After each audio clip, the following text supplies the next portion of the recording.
Hola, buen día, buenas tardes, buenas noches a todos. Es un placer estar aquí en este encuentro del grupo de trabajo de Claxo. Yo soy Graciela Nathanson, estoy en Brasil, estoy coordinando el grupo de investigación de género, tecnologías digitales y culturas y voy a presentar brevemente un proyecto que acabamos de iniciar en este mes justamente. Entonces voy a presentar algunas premisas porque no tenemos aún resultados.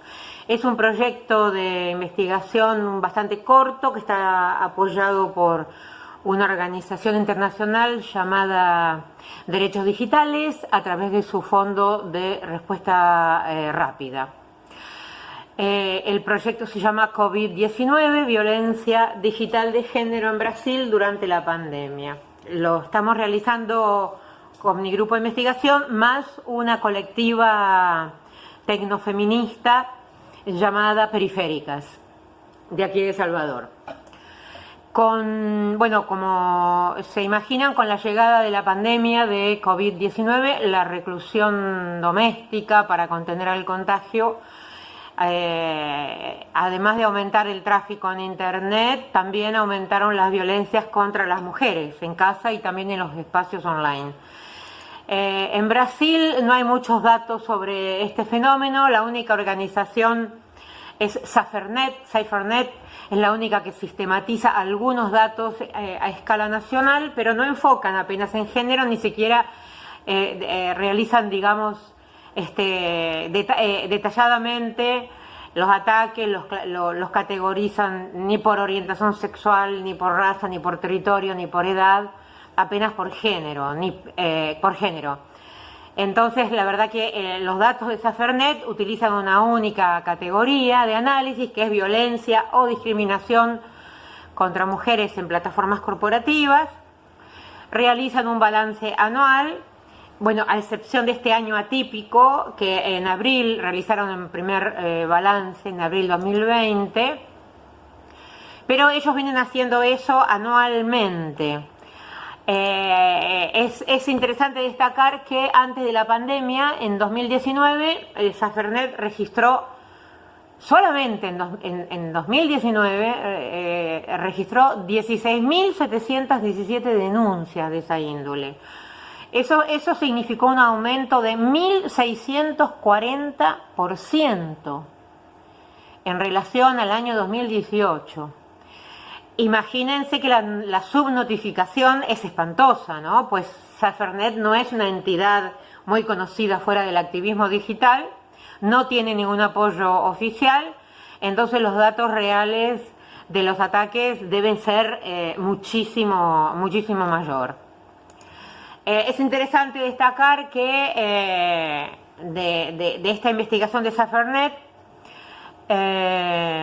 las categorías de violencia fueron, por ejemplo, divulgación no consentida de imágenes íntimas, la mayoría de las denuncias, con 670 casos, el ciberbullying, con 400 y tantos casos, los fraudes y las tentativas de estafas vía internet, la divulgación no consentida de datos personales, contenidos violentos, y ellos destacan que la cantidad de casos atendidos a respecto de la divulgación de imágenes íntimas sin consentimiento y los casos de sextorsión, o sea, de extorsión en troca de sexo virtual, creció un 132% apenas en un año.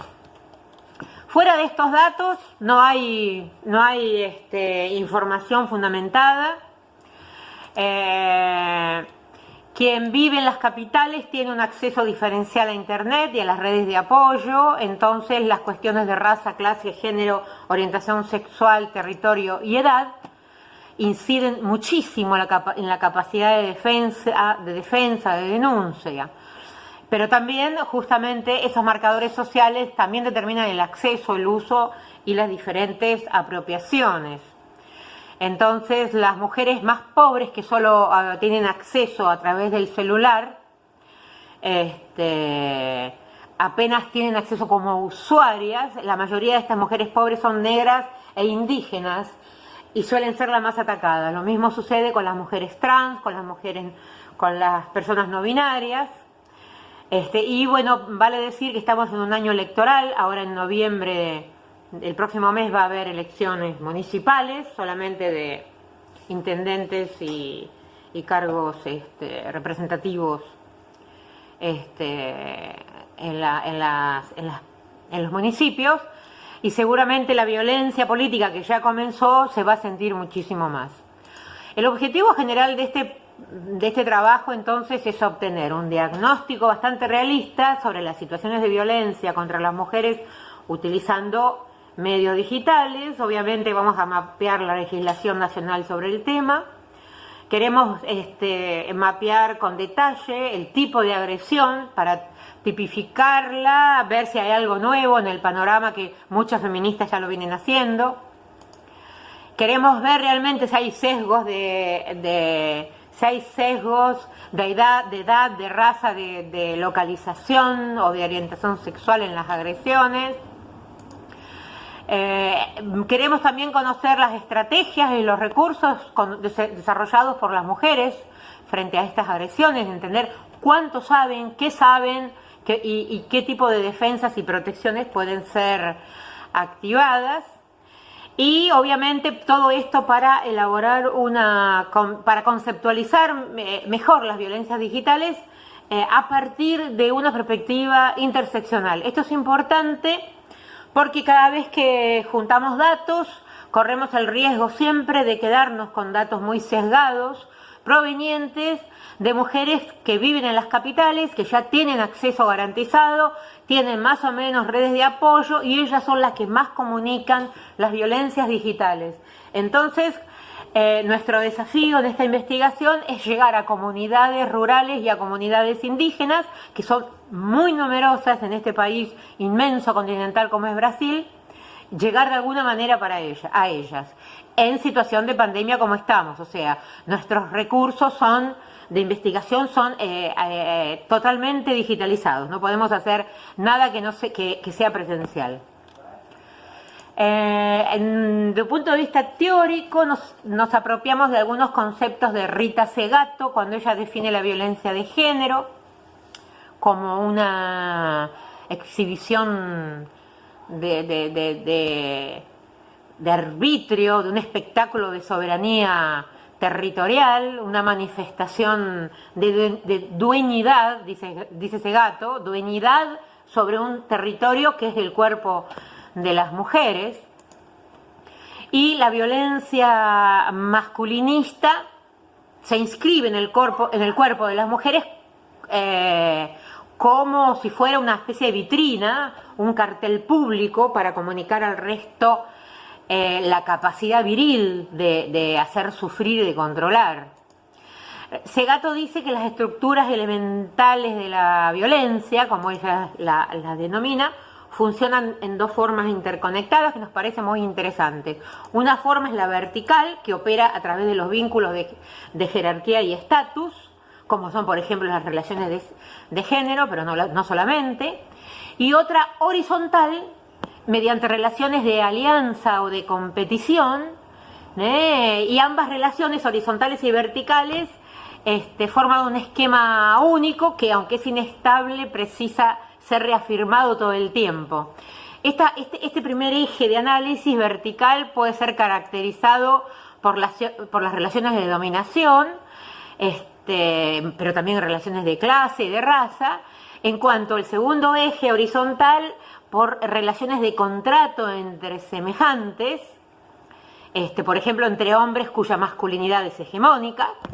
Entonces los ataques en ambientes digitales podrían ser leídos como enunciados que performan tanto para las víctimas en el eje vertical, pero más todavía para los coenunciadores presentes en el cuadro interlocutorio de la víctima, lo que ella llama de eje horizontal.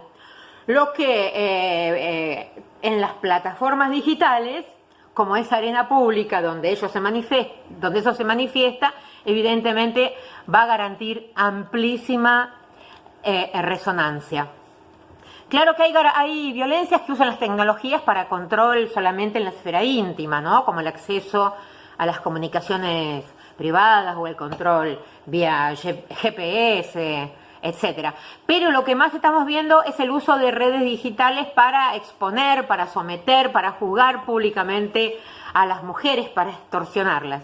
En este sentido, Segato compara la violencia masculinista con una especie de mafia, una violencia mafiosa en el sentido de que opera como un lenguaje y en el marco de una cofradía. La estructura de la masculinidad dominante sería análoga al pacto corporativo de la mafia, cuyas reglas marcan una apropiación diferencial de prestigio y de poder. Los pactos mafiosos exigen fidelidad y ser varón blanco es una jerarquía que precisa ser renovada, testada y aprobada por sus pares. Entonces el feminicidio, la violación, las violencias de género pueden ser interpretadas como un intercambio de mensajes al interior de esa cofradía. Es interesante, me parece importante que Segato toma distancia de explicaciones que se relacionan con el placer o que relacionan las violencias, mejor dicho, con el placer o con el deseo o con la sexualidad. Y ella dice que si hay algún tipo de inversión libidinal, está colocada justamente en el pacto corporativo masculino, blanco, mafioso, y no en el cuerpo de la víctima expiatoria. O sea, la violencia sería un enunciado, un mandato, una condición necesaria para la reproducción de las relaciones de género en cuanto a una estructura de poder colonial y patriarcal. Obviamente, además de un crimen a la integridad física o psicológica o moral de la víctima, la crueldad del acto coloca fundamentalmente a la víctima en un escenario de la moral social.